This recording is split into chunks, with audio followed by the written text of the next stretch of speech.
Hi, my name is Layla Allen and I'm a clarinetist and a woodwind doubler, and in this video I am going to talk to you about the clarinet and how to tackle the basics with beginners. When I talk about basics, I mean things like your embouchure, your tonguing, your breathing and dynamics, everything really that creates a good clarinetist. These are all really important things to tackle pretty much almost straight away, because once bad habits are formed, they are really hard to break. So if you inherit a student that can't tongue properly, it can be really difficult to get them to relearn that. You might be wondering what makes me qualified to talk about this. So I'll just give you a little summary. I've played the clarinet for years, and I studied my undergraduate degree at university. Since then, I've worked for several different music services over the last few years and taught privately. I then went on to do a master's in music performance. And there I researched and wrote my own beginner clarinet book. So you want to play the clarinet book 1, which you can see just beside me now. I wrote my book as part of my dissertation at music college using action research. It had been something that I'd wanted to write for a while. And the idea first came to me after teaching for a few years and realising that in order for my beginner clarinet students to get a really good start becoming a clarinet player, I had to just write so many of my own resources to use alongside my other clarinet books that I use, such as Clarinet Basics or Abracadabra Clarinet. This book, I created it to kind of help develop not just a clarinetist but a well-rounded musician. Throughout the book I use sight reading, oral skills, playing music by ear, playing music off by heart. I include pop songs. There are QR codes throughout that link to my YouTube channel that contains backing tracks for some of the pieces of music. And really I just wanted to bring music teaching and music books into the 21st century, and it really is a book written for the modern teacher and learner. In this video, I'm going to cover several beginner topics. I'm going to start with the embouchure, how to get your first sound out of your student and how to develop the correct embouchure. Then I'll move on to tonguing, so how to separate notes and to get a clear and clean sound. Then I'll move on to breathing. So we'll look at creating a strong and supported sound with good posture and breathing. And then I'll look at dynamics. So you need to use using the airflow to create louds and softs.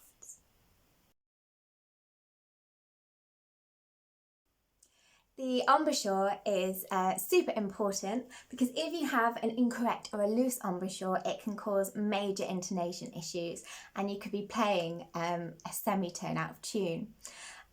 So if you have a really young learner playing the clarinet, I would start just with the barrel and the mouthpiece and just getting any kind of sound out of the clarinet, even if it's with the wrong embouchure. Once they can get a sound out, that's when I'll be a bit more precise with my instructions. And to start off with, they would be: tuck your bottom lip under, rest your front teeth on the top of the mouthpiece, close your mouth and smile. So that would be like this.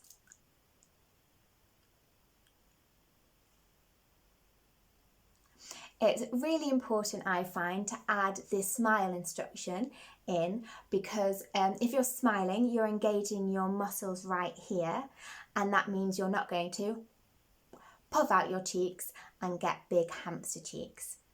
In addition to this, it is super important to constantly remind the pupil not to tense up that mouth and to bite down really hard on the mouthpiece.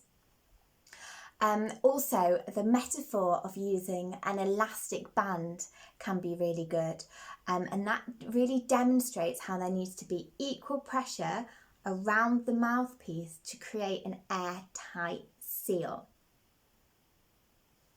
But again, the real basics are bottom up under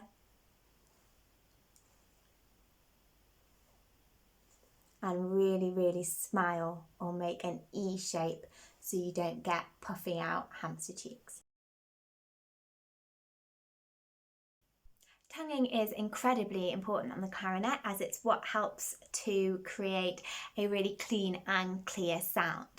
I introduced tonguing really early on in my lessons before I even introduced note reading.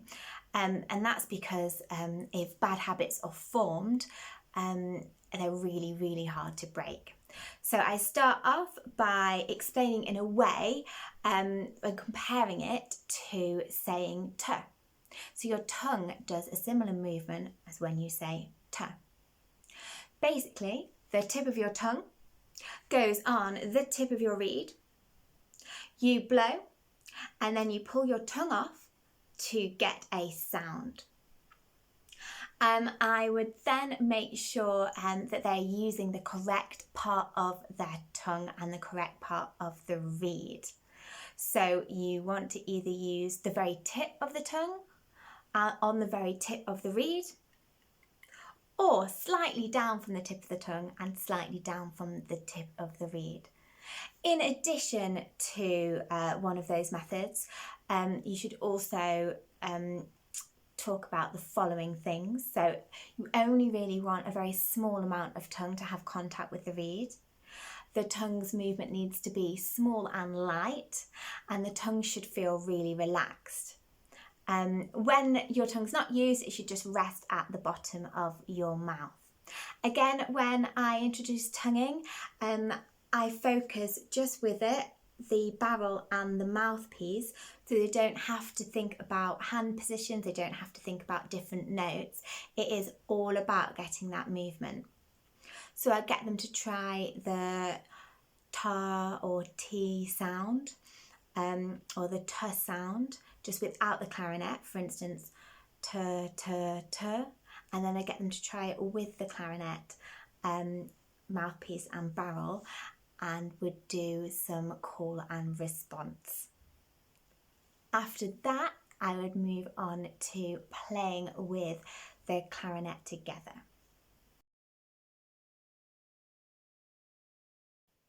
In order to get a strong and supported sound on the clarinet, you have to have the correct posture to allow for the correct breathing to occur.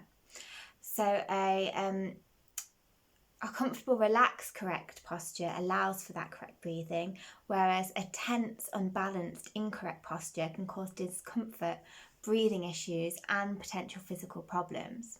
So whether or not the pupil is standing up or sitting down, they should follow these directions. They should feel relaxed. Their back should be straight. Now, it shouldn't be slouched forward as well, but if you ask a child to sit up or stand up straight, often they will go the other way and their back will curve backwards. So you need to make sure that doesn't happen either. They need to be sat or stood with a lovely straight back. The chin should be up, you shouldn't be looking down. Both feet should be flat on the floor. If they're standing up, then the weight should be spread equally between both feet, and the feet should be about a shoulder width apart. And if standing, they should keep their knees relaxed. It's really important not to lock the knees backwards and just keep them ever so slightly bent. So once you've got that posture sorted, you can move on to the breathing. So it's really good to practice breathing before you try it properly on the clarinet. So when you are sitting or standing correctly, you want to get them to take a deep breath in through the mouth, They should feel their stomach going out. Often children think when you breathe in the stomach goes in, so it's really good to kind of point this out to the children if your pupil is a child. So you breathe in, you should feel your stomach coming out, your ribs and your back expanding as you're breathing that air in. They need to be able to hold that air in, and then they should push it out through their mouth, and making sure that they support this sound by tensing the stomach muscles. So that release of air should be controlled with that tense of the stomach muscles. So you need to try that a few times. So that's the breathing in, making sure you can feel the filling up of air in your stomach and your ribs, holding it inside, and then purposefully and controllingly pushing it out, keeping everything engaged so that you're pushing it out in a supported way. After doing this, you can try that breathing exercise but timed.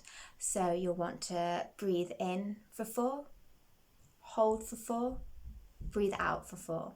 And then you can extend it to 5 or 6 or 7 or 8 counts.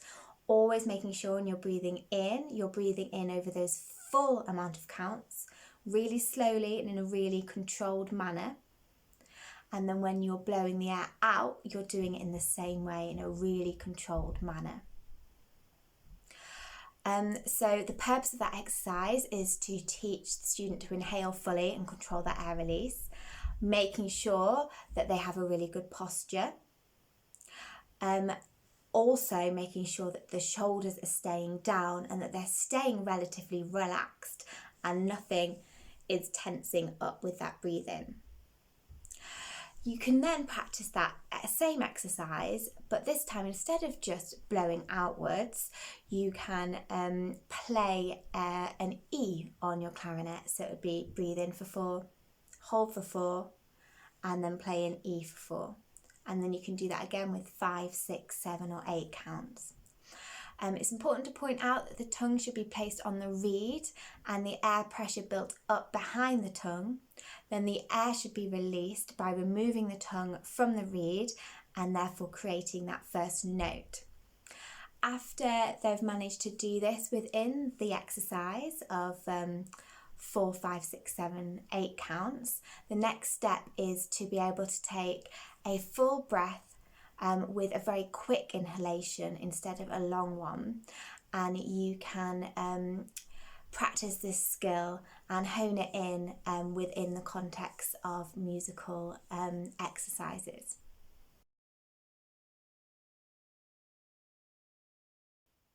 Dynamics is another element of clarinet playing that beginners can sometimes find a bit difficult. I remember when I was first learning as a child and I was told to play louder, I would just blow harder and it wouldn't sound at all controlled and it would just sound really, really blurry. And I've found that in order to get a good loud and a good quiet, you want to explain to your student exactly what is making that happen. So for instance, if you want to play a loud dynamic, you are using more air, but the important part is that air is faster. You're using faster air. And then when you're playing quietly, you're using less air, but that air is slower. And if you're playing quietly or loudly, that sound needs to be supported. So you need to be breathing properly, you need to be engaging those stomach muscles, and you need to have full control of your exhale. So when you're playing louder, you want more air and you need that air to move faster. And when you're playing quieter, you want slightly less air, still with that support and that focus, but you want that air to move slower.